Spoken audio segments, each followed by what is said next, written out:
My name is Jim Yakas. I am the Director of Percussion Studies at VanderCook College of Music. I was raised in Michigan, around the Detroit, Ann Arbor area, and I did my undergraduate degree down at the University of North Texas, and then went on to get my master's at Northern Illinois University, taking a brief amount of time to go to Florida and teach for a year. Then I ended up teaching as an adjunct and drumline instructor at University of Texas in Arlington for 10 years.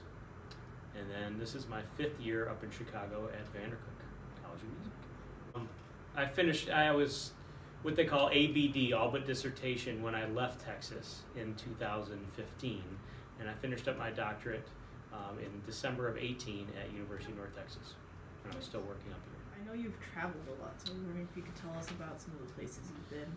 I have. There's 2 parts of my career that has led me to lots of traveling.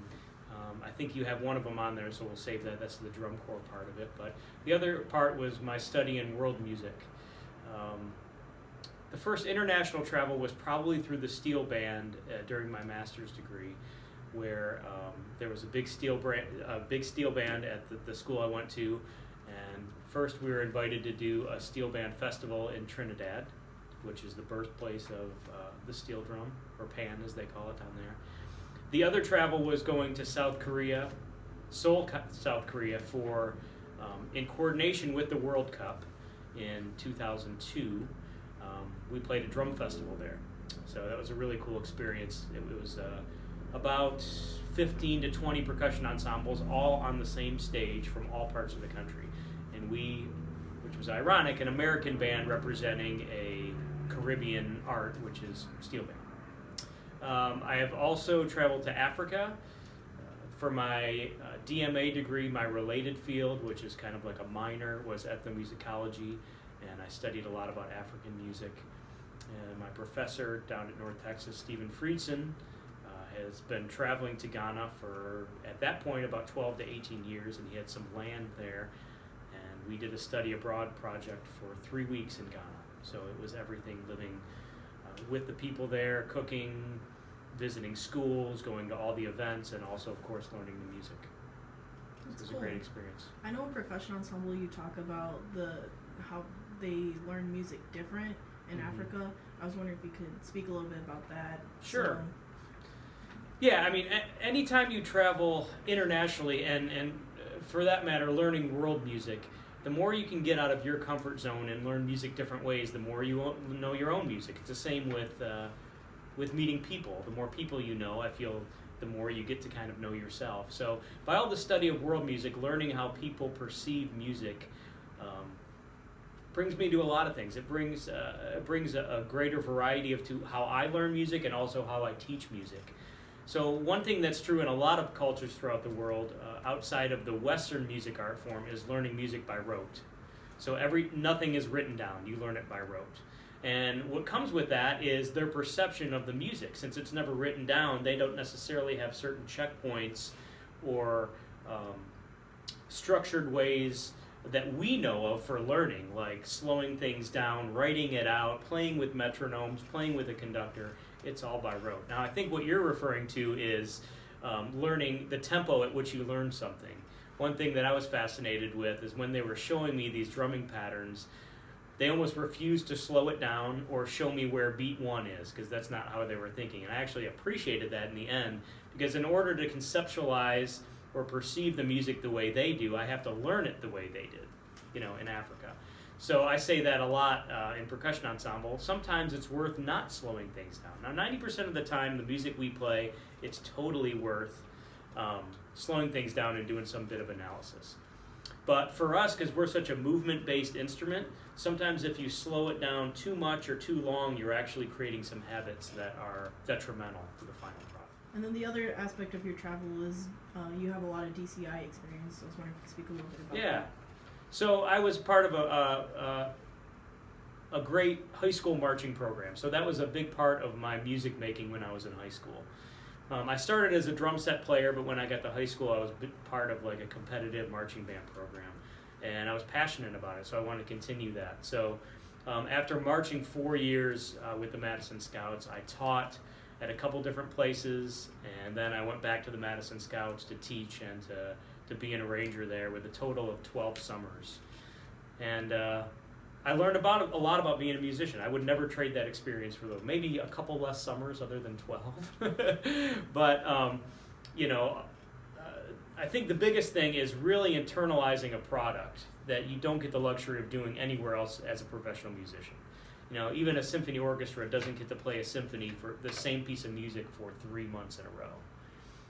One thing that it does relate to that orchestral side is you may be working on certain excerpts for years and years and years and years.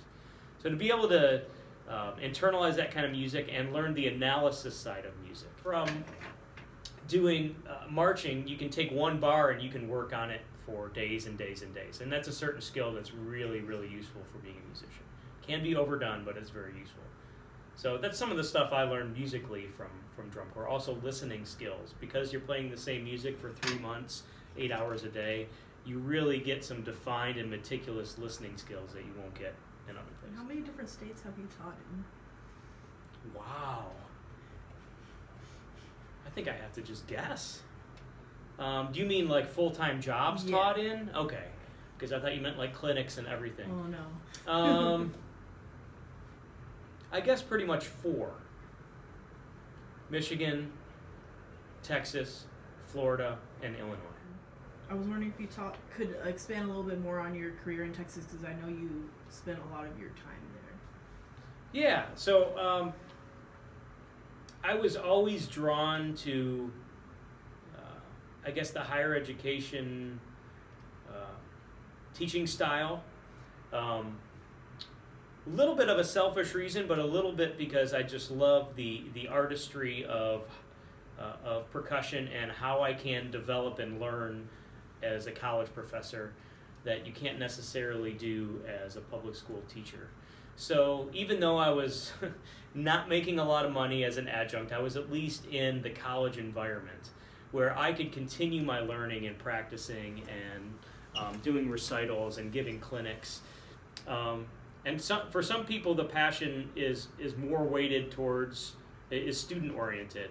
And I guess that sounds like my attention isn't on my students, and I don't mean that at all. I mean, for me, becoming a better teacher means also learning a lot about playing and teaching from my students. And you can do that if you teach higher-level students. They teach you a lot. And I have the freedom to go around and to research and to do more clinics and to practice and things like that in higher education. So when I was at UT Arlington, 2 things I think I really got out of that. Number one, it was a very unique marching band situation. I think there are only 3 college marching bands in the country that are like that one, where they have a marching band without a football team. So that drew me in as an educator, where we could spend, the average college marching band probably learns a show once every couple weeks.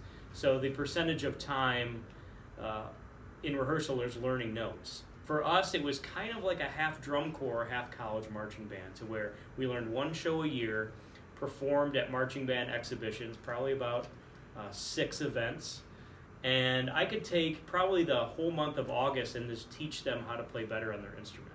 So that was a huge deal for me, why that job interested me, where I could actually teach them a lot. And then the other side was what I said before, is I had the freedom to practice teaching at a higher level and then practice myself on my instrument to give recitals and things like that. And through all of that, I know you have quite a bit of sponsorships. So along the way, how did you go about getting sponsorships from places like Yamaha, Vic Firth, Remo, Sabian? Well, all these sponsorships came about because of their interest in education, really. There are a lot of misconceptions about sponsorships, and the industry folks will tell you right off the bat that so many people contact them, and it is about the gear as far as they want to make quality gear, but all my relationships with the company stem from those companies' interest in the education side.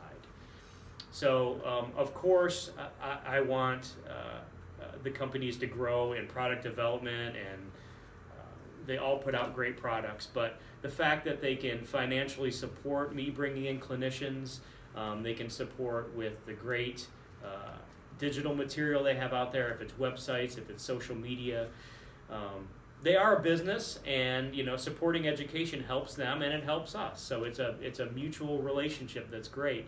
So the companies I've chosen to align myself with really, really focus on education. All of them. We could go right down the list, and in different ways they choose to support that. If it's Remo and their World Drumming Initiatives with drum therapy and the whole kids side, if it's Yamaha with the whole side of sponsorships that they give, or their relationship with Music for All, my goodness, that's like, I don't think Music for All gets a lot of their support from Yamaha and DCI, and then everything they do for our college. Vic Firth with all their support with digital media. I mean, they were one of the first ones to really put out an educational website. Like, they were the first and still pretty much the best. They put a ton of resources in that. And then, of course, Sabian they have an educator network. They hire it's mainly drum set artists right now. They go around and they give clinics, and they support that as well. So it's all educational based. And one thing I would tell young teachers, if they want to get involved in that, start by asking the companies what you can do for them first. I used to offer to write articles, appear places, free of charge, if it's even helping them with setting up with conventions. I consider myself an employee of those companies just as much as the other employees, so they can continue to support the education side. That's awesome. Also, I know in Texas you started a camp. I think, is it considered Yamaha Sounds of Summer? Is it a branch off of that? Partly, you're talking about the Fort Worth camp, right? Yeah, so it actually wasn't initially my idea. It was a drum set player called Adonis Rose, who moved from New Orleans to Fort Worth, and now I believe he's back in New Orleans. He was teaching some drum set lessons at UT Arlington, and he came to me and said he wanted to start a community drum line, which they have in New Orleans. So it was like a parade-based group with community members. And I said that would be great, but we would need to have some place to rehearse and some time to rehearse. So what was initially going to be like a community drumline that performs at like Christmas parades, July 4th, turned into an educational camp. So once the ideas got flowing and we started getting some people involved, Bass Hall Foundation stepped up because they have these summer camps. They have a big choir camp, I believe, and a children's music camp. And they offered all their resources, which was, of course, financially to pay the staff.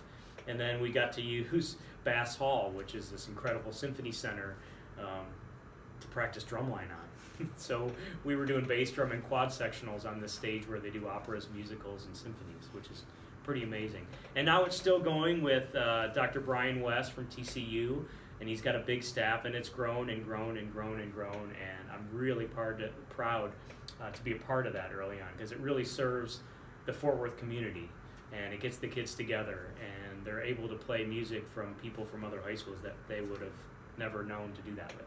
So. Yeah, and I know you ended up leaving the camp because you came to VanderCook. So Correct. What brought you to VanderCook?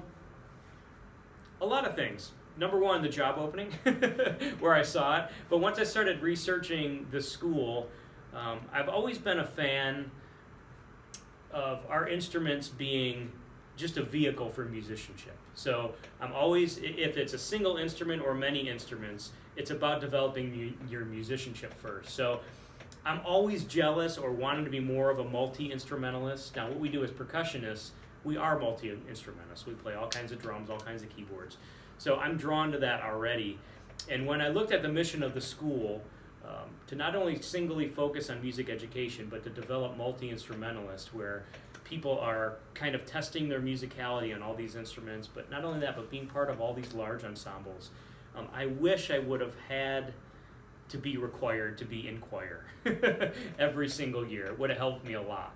So when I saw the mission of the school, instead of some of the competitive nature of some of the programs I was surrounding myself with, it's really hit me in the right place as an educator, and I really wanted to come up here and combine what a lot is, performance focus for me because I'm an applied teacher, but also have this vehicle I could teach a bunch of musicians. I love teaching the secondary students that I have. If it's a trombone player playing four mallets, or a vocalist trying to play drum set, or it's a band director that's a grad student that wants to learn how to play Vibraphone. I love doing that. It makes me a better teacher too to have to explain it in 10, 12 different ways. So it was really the mission of the college, the history of the college, the legacy of the college that made me want to be a part of it.